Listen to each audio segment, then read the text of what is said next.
Kadir tün keçesi. Bismillahirrahmanirrahim.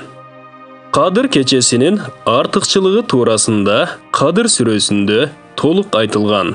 Bul sürönün ikinci ayatında Allah Taala Kadir keçesi 1000 aydanda жақшырақ dep aytkan.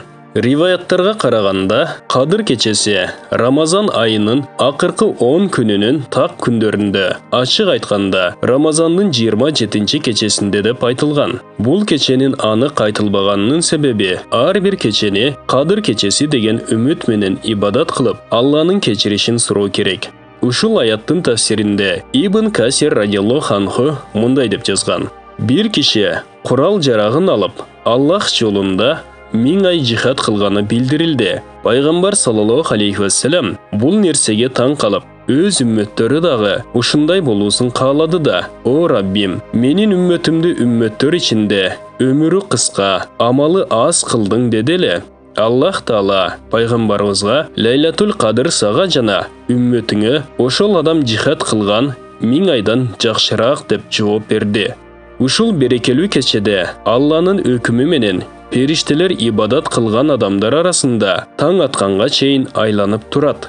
Ушул берекелүү кечеде кылынган дуалар сөзсүз кабыл кылынат. Расулуллах саллаллаху алейхи ва саллям мындай деген: Эгер бейиштен bir адам чыкса жана бүтүн дүйнө эли ага конок болушса, ал адам баарына жедирет, ичирет, кийиндирет. Кадыр кечеси дагы Алланын конокторунун бири. Анын коногу бүтүн дүйнө элине жетет. Адамдардын бардыгы Аллах Тааланын пенделери жана коногу. Алланын берешендиги күнүгө пенделерге жетпей калабы?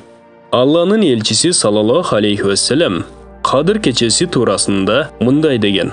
Kadir keçesин ыйман менен сооп үмүт кылып өткөргөн адамдын күнөөлөрү кечирилет. Айша радиаллаху анха мындай дейт: Алланын элчиси саллаллаху алейхи ва саллям bir жолу кечинде менин бөлмөмө кирип: "О Айша, бул кечеде 4 амалды кылбастан уктаба. Биринчи, Куранды bir жолу бүтүр. Экинчи, бардык пайгамбарларды кыямат күнү өзүңө шафаатчы кыл. Üçüncü, бардык мусулмандардын ыраазычылыгын тап. Төртүнчү, хаж жана умра кыл деди да, пайгамбарыбыз саллаллаху алейхи ва саллям куптан намазын окууга киришти. Намаз окуп бүткөнгө чейин күттүм. Салам бергенден кийин: "О Алланын элчиси, ата-энем сизге курбан болсун. Мага 4 амалды аткармайынча уктабоону айттыңыз. Бирок мен бул амалдарды bir эле кечеде кыла албаймын. Мага жолун көрсөтүңүз" деп сурадым. Ошондо Алланын элчиси саллаллаху алейхи ва саллям жылмаюу менен: "О Айша, айткан амалдарым сенден эч кандай күч талап кылбайт. Аларды аткаруу мындайча. Биринчи, 3 жолу Ихлас сүрөсүн окусаң, Куранды бүтүргөн болосуң.